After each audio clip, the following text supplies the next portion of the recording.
I guess you don't count. That's what my sister said when the seating chart placed me outside next to the rubbish bins. The driveway smelled like a mixture of lilies and bleach. I heard the DJ inside counting down to the first dance. My mom adjusted her pearl necklace. My dad looked away. I tightened my grip on the gift I'd wrapped the night before, smoothed my wine-colored dress, and chose silence. No arguments, no tears. I got up and stepped out into the Fairmont air. The chandeliers fell silent, and a deafening scream tore the room in two. Here's what happened next. The air in Fairmont was crisp that morning, the kind that smells of pine and money. My sister Vanessa had chosen the lakeside resort for its European charm, the kind of place where people take pictures just to prove they were invited. The glass-enclosed ballroom overlooked the water, adorned with orchids and candles floating in crystal bowls. Every table inside shimmered under chandeliers. Mine, it seemed, was next to the trash cans. I drove alone for 3 hours from Boston, replaying in my mind the last text message from my mother. Please, Evelyn, no trouble today. It's Vanessa's day. That was all I was to her. Just instructions, warnings. Don't make noise. Don't take up space. Don't remind anyone that there's another daughter. Throughout our childhood, we embodied the stereotypical image we see in family photos. The spoiled, quiet child. Vanessa garnered awards and accolades, while my diplomas went unnoticed. She cried and was rescued, while I fixed things and was ignored. My mother said I was the easy child, and my father said I was independent. Both meant the same thing. Disappearing was convenient. The last time I saw them all together was at Thanksgiving 3 years ago. I remember the house smelling of burnt pie crust and lemon cleaner. Vanessa was in Portugal with her new boyfriend, and for the first time, I felt a breath of fresh air. My mother asked me to get an old photo album from her dresser drawer. Instead, I found her small brown diary, its edges worn smooth from use. I flipped through it curiously until I realized that every page began the same way. Vanessa's first day of kindergarten, Vanessa's favorite meal, Vanessa's acceptance into university. Not a single word was mentioned about me. Not my date of birth, not my name. When I asked why, my mother smiled as if my question was silly. You didn't need any attention, my dear. You were always fine. That night, I learned that there are 2 kinds of forgetting, loss and erasure. I thought of that note as I walked toward the ballroom, my heels clicking on the marble. Through the glass doors, I saw them posing for photos. Mum in a champagne-colored silk gown, Dad adjusting his tie, Vanessa looking radiant in a white dress. She glanced at me for a moment, saw me, and smiled the way people smile at shopkeepers they'll never remember. The coordinator stopped me with her notepad. Are you Miss Hayes? She asked. Yes, I replied. Her polite smile faded when she saw my name. Your name is on the list for aisle seating. I laughed, waiting for her to correct herself. But she didn't. Aisle seating. Next to the bins. I followed her hand to the small folding table by the service doors. From there I could see the entire ballroom, every sparkle, every laugh, but there was a wall between us, both real and imaginary. I placed my gift on the table, a small silver-wrapped box I had spent hours choosing, and stared through the glass. Inside, Vanessa was raising her glass for a photograph. My mother was adjusting her veil.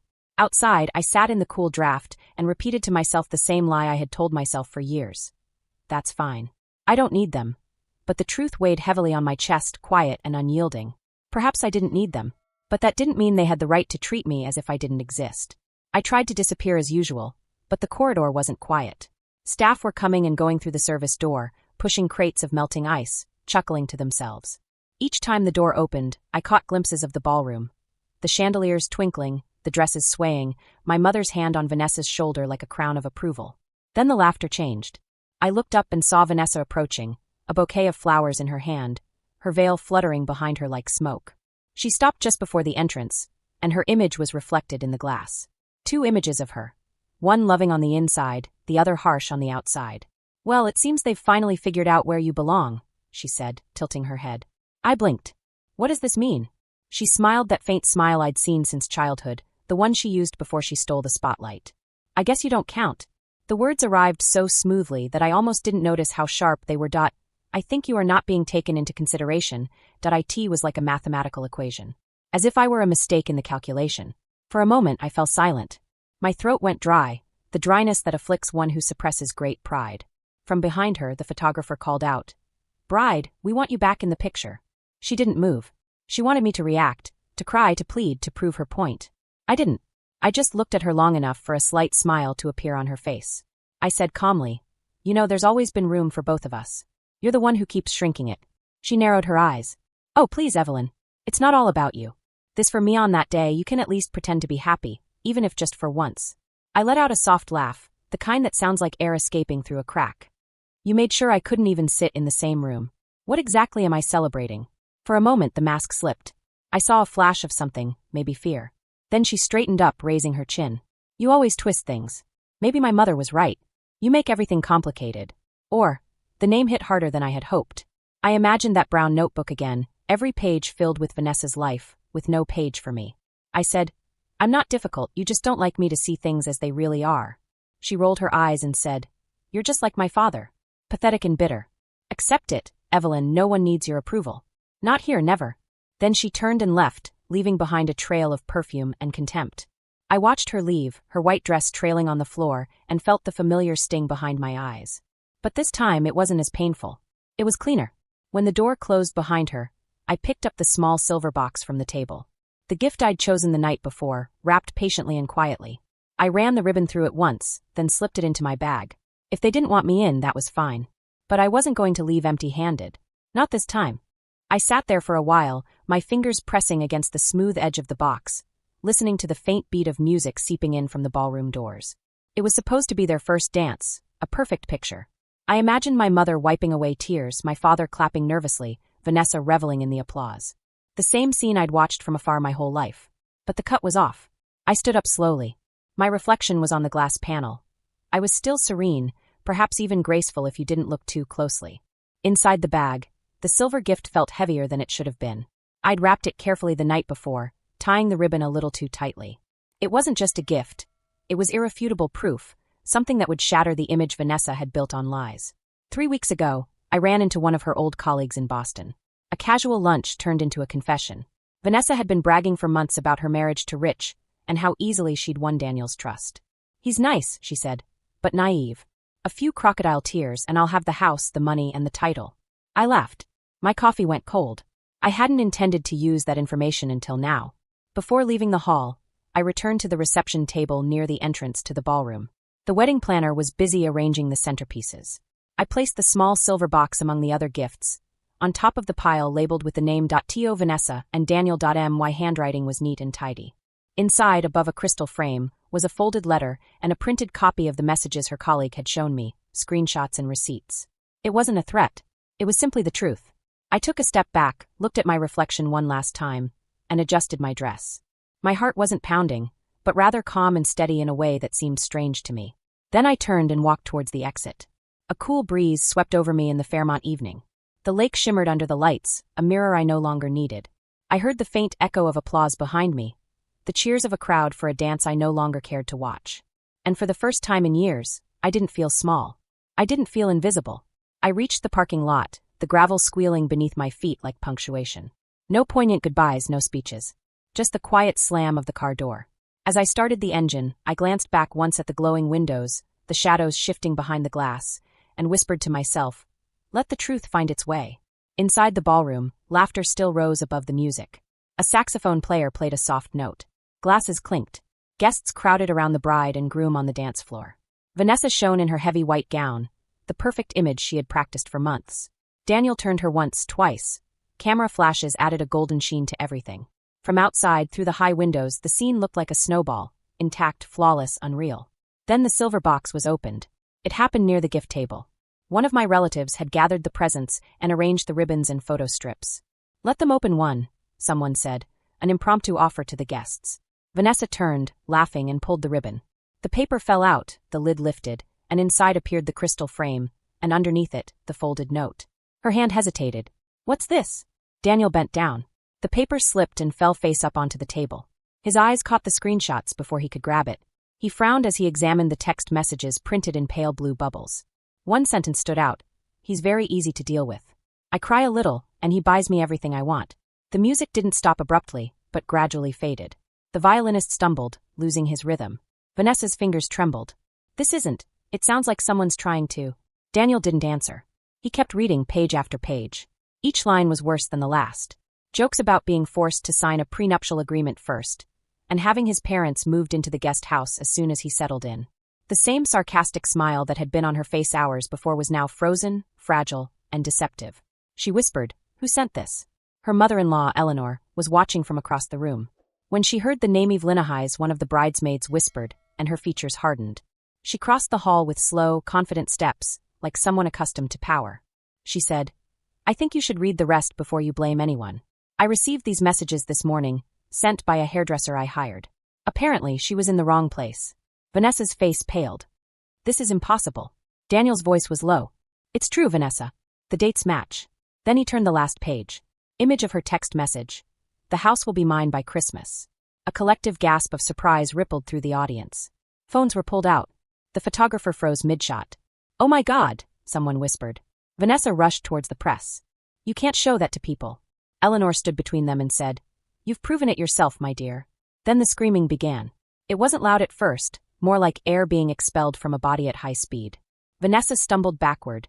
The hem of her dress caught under her heel. "No, you don't understand. He's lying. She, my sister, did this." Daniel's jaw tightened. "Evelyn didn't write those letters. I planted it. She's jealous. She's always." "Stop." The single word echoed through the room like a whip. "You did this. You humiliated her today, and you thought no one would ever see the truth about you." All eyes turned toward them now. The DJ turned the volume down. A child's voice asked, "Mom, what's going on?" Vanessa's perfect day was slipping away, and she couldn't hold it in anymore. She turned to her parents. "Do something." My mother, Catherine, stood pale and stiff near the main table, the champagne glass trembling. My father looked down at the floor, his lips tightly pressed together. For the first time, neither of them defended her. "You knew," Daniel said quietly, his voice trembling. "You knew exactly what you were doing." He reached into his jacket, took out a folded document, and placed it on the table. "This is a divorce petition. I've already signed it." Vanessa stared at the paper as if it were an exposed electrical wire. "You can't do this, Daniel. You can't humiliate me like this." He said, "I am not insulting you, you did this to yourself." Someone turned off the music completely. A profound silence fell over the room, a silence so deep it seemed to echo in the ears of those present. Then a sound that would forever be etched in their memories rang out. The sound of the crystal shattering as the frame struck the floor. Her voice trailed off as she said, "She's behind all of this. Evelyn is behind everything." Eleanor sighed slowly. "Funny. The only thing your sister did was tell the truth." Outside, I pulled up beside the car, its engine running. The light from the ballroom windows shimmered on the lake's surface. I couldn't hear every word, but I heard the scream. It was sharp and loud, echoing across the water, followed by the muffled thud of a chair falling. The sound I'd waited my whole life to hear. Not out of cruelty, but to bring it all to a close. Inside, Vanessa's mascara ran down her cheeks. "You'll regret this," she cried out in a broken voice. Daniel turned his back, his shoulders heavy. "No, Vanessa, you will." He left the dance floor, followed by Eleanor, and the crowd parted around them as if they were a tidal wave. The mother reached out and touched Vanessa's arm. "My dear, perhaps we should go outside." "Don't touch me," she cried, trying to break free. "You all wanted this. You never loved me enough." Then her voice turned into a sob. My father spoke calmly for the first time that night. "You must apologize to your sister." The words stunned everyone, even her mother. But Vanessa simply laughed, a faint laugh that didn't reach her eyes. "I apologize too. I see she's not even family." My father shook his head slowly. "That's your fault." Then he left it at that, turned away, his shoulders slumped as he followed the crowd towards the exit. As the lights dimmed and the staff began sweeping the broken glass from the floor, Vanessa sat alone beneath the chandelier. Her dress, once so radiant, now felt heavy and wrinkled. The bouquet of flowers lay beside her chair. The same hands that had pushed me away clung to the air, desperately trying to grasp at something. She never saw me. I was already gone. Through the foggy car window, I watched the guests rushing to the parking lot, whispers following them. The news spread everywhere on social media. "Did you see his face? That poor girl?" "No, the other one, her sister." I didn't feel triumphant, but rather calm. I rested my hands on the steering wheel and thought about the driveway. The smell of lilies and bleach, the folding chair that creaked when I sat down. How it all began with a bench next to the garbage bins. And how it ended with the truth being revealed to everyone who looked at me. Justice wasn't always loud, sometimes it was whispered. "Now they see you." The scream faded, swallowed by the night. The lake grew still again, as calm as a pane of glass. I turned the key, the headlights illuminated the gravel, and I drove away from the sound of my sister's perfect world collapsing behind me. When I arrived in Boston, the sky began to darken. The highway signs faded, and the sound of the tires remained low and steady, a white noise after years of screaming I had learned to ignore. My phone wouldn't stop ringing in the cup holder. 16 missed calls from my mother, 3 from my father, and 1 from an unknown number. I didn't answer any of them. The silence was more precious than any explanation. When I entered my apartment, a faint scent of coffee and rain wafted through the air. Outside, the city was waking up, car headlights flickering past my window. I hung my dress on the back of a chair and stared at it. Its deep burgundy hue was still pristine, untouched by the night. It looked like armor I hadn't even realized I was wearing. A new message appeared. Please answer, Evelyn. We didn't know. That was my mother. She always said that when things went wrong, we didn't know. But she knew all along. Every time she told me to stay quiet, every time I laughed at Vanessa's jokes, every time she said, "You're okay." I placed the phone upside down on the table and opened my laptop. A map of Maine appeared, dotted with small coastal towns. I selected one of them, a place I had never visited before, and clicked on it. Book. Spending a week by the water seemed like an opportunity for rest and tranquility. Before leaving, I stepped out onto the balcony. The city air was cleaner than ever. Across the river, the morning sun painted the horizon with golden hues and shadows. Let them keep their apologies, their explanations, their versions of the truth. I have my version now. And for the first time in my life, silence didn't mean disappearance. It meant freedom.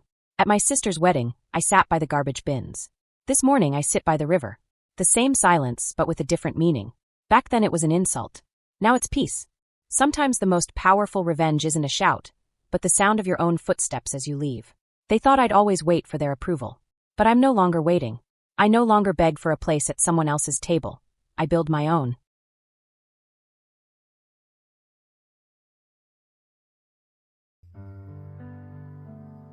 अंधेरी दीवारों में खुद को ढूंढता हूँ मैं। ये जो दिन सहाने थे उन्हीं को सोचता हूँ मैं।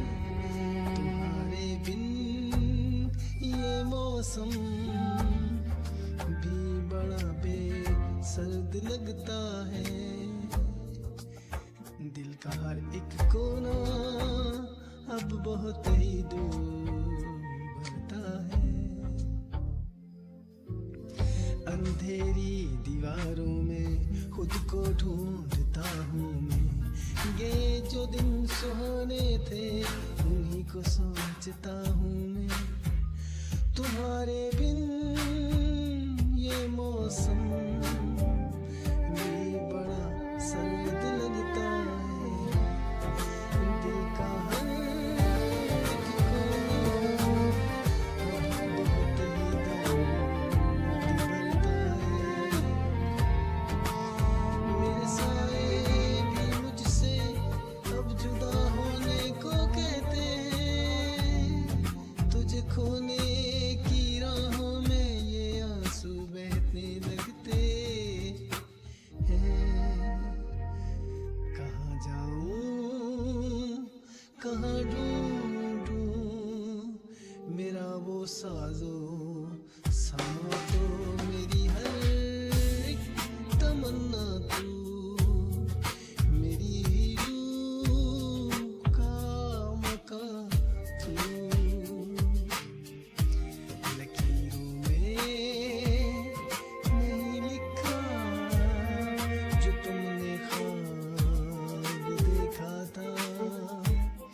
वफा की इस कहानी में फकत एक गम ही लिखा था। सितारों से भी पूछता है पता तेरा कहाँ होगा, मगर खामोश है दुनिया कहाँ मेरा जहाँ होगा। बस एक बार मुड़ के देख ले मेरी बेबसी की सूरत। मुझे है आज भी तेरी वफा की सख्त जरूरत।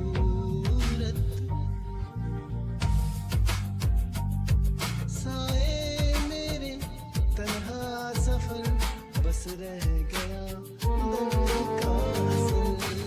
साए मेरे तन्हा सफर बस रह गया दर्द का असर, दर्द का असर।